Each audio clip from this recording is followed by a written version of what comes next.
ایسا بندہ ہے کہ جس کا نام ذویل خویسرہ ہے، میرے آقا کریم صلی اللہ علیہ وسلم کی بارگاہ میں کچھ مال لایا گیا۔ جب وہ مال لایا گیا تو آقا کریم صلی اللہ علیہ وسلم جو ہے اس کو تقسیم فرمانے لگے۔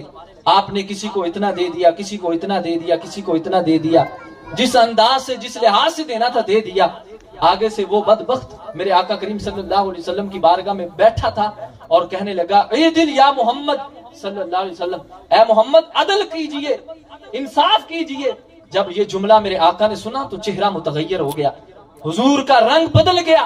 فرمایا، بدبخت، اگر کائنات میں کوئی انصاف کرنے والی آسمان کے نیچے کوئی ذات ہے تو وہ محمد مصطفیٰ ہے۔ تو کہتا ہے کہ اے محمد عدل کیجئے، انصاف کیجئے۔ جب یہ جملہ بولا نا تو میرے آقا کریم صلی اللہ علیہ وسلم بڑا غصے ہوئے، لیکن حضور صلی اللہ علیہ وسلم کی عادت مبارک تھی کہ جو آپ کی بارے میں اگر کوئی لفظ بولتا تھا تو آپ اس کو کچھ نہیں کہا کرتے تھے۔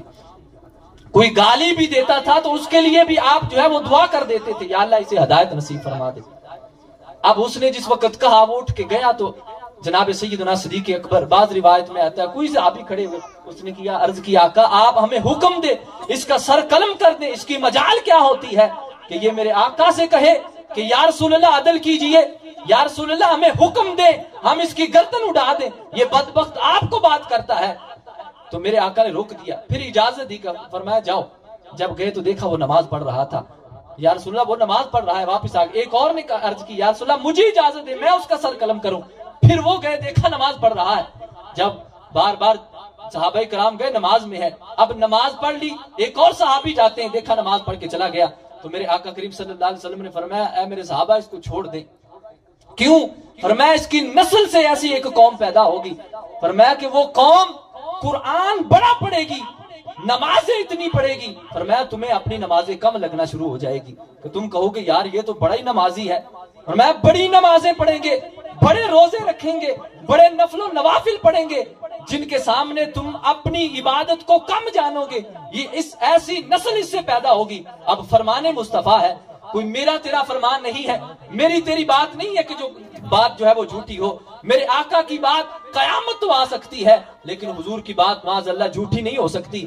آقا نے فرمایا ایسی قوم اس سے پیدا ہوگی، نسل پیدا ہوگی جو ہے بڑی نمازیں پڑھے گی، بڑے روزے رکھیں گے، اپنے آپ کو بڑا دیندار ثابت کریں گے، بڑی تبلیغیں کریں گے، بڑی واعظ و نصیحت کریں گے اور بڑا قرآن پڑھیں گے۔ لیکن آقا نے فرمایا قرآن اوپر سے پڑھیں گے، قرآن حلق سے نیچے نہیں اترے گا۔